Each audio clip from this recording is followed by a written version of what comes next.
दूसरे अध्याय में भगवान श्री कृष्ण ने श्लोक 11 से श्लोक 30 तक आत्मतत्व समझाकर सांख्य योग का प्रतिपादन किया।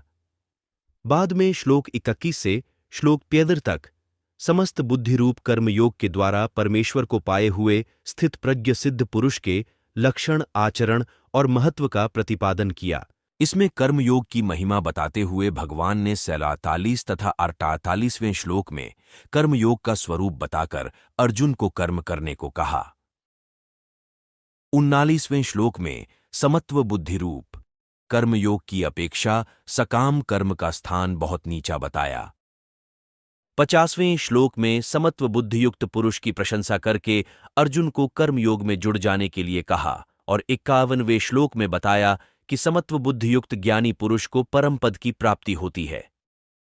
यह प्रसंग सुनकर अर्जुन ठीक से तय नहीं कर पाया, इसलिए भगवान से उसका और स्पष्टीकरण कराने तथा अपना निश्चित कल्याण जानने की इच्छा से अर्जुन पूछता।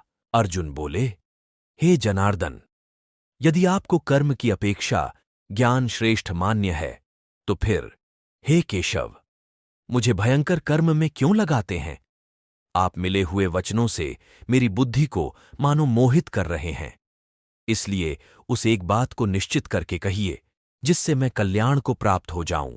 श्री भगवान बोले, हे निष्पाप, इस लोक में 2 प्रकार की निष्ठा मेरे द्वारा पहले कही गई है। उनमें से सांख्य योगियों की निष्ठा तो ज्ञान योग से और योगियों की निष्ठा कर्म योग से होती है। मनुष्य न तो कर्मों का आरंभ किए बिना निष्कर्मता को यानी योग निष्ठा को प्राप्त होता है और न कर्मों के केवल त्याग मात्र से सिद्धि यानी सांख्य निष्ठा को ही प्राप्त होता है। निःसंदेह कोई भी मनुष्य किसी काल में क्षण मात्र भी बिना कर्म किए नहीं रहता, क्योंकि सारा मनुष्य समुदाय प्रकृति जनित गुणों द्वारा परवश हुआ कर्म करने के लिए बाध्य किया जाता है। जो मूढ़ बुद्धि मनुष्य समस्त इंद्रियों को हठपूर्वक ऊपर से रोककर मन से उन इंद्रियों के विषयों का चिंतन करता रहता है, वह मिथ्याचारी अर्थात दंभी कहा जाता है। किंतु हे अर्जुन, जो पुरुष मन से इंद्रियों को वश में करके अनासक्त हुआ समस्त इंद्रियों द्वारा कर्मयोग का आचरण करता है, वही श्रेष्ठ है। तू शास्त्र विहित कर्तव्य कर्म कर, क्योंकि कर्म न करने की अपेक्षा कर्म करना श्रेष्ठ है तथा कर्म न करने से तेरा शरीर निर्वाह भी सिद्ध नहीं होगा। यज्ञ के निमित्त किए जाने कर्मों के अतिरिक्त दूसरे कर्मों में लगा हुआ ही यह मनुष्य समुदाय कर्मों से बंधता है। इसलिए हे अर्जुन, तू आसक्ति से रहित होकर उस यज्ञ के निमित्त ही भली भांति कर्तव्य कर्म कर।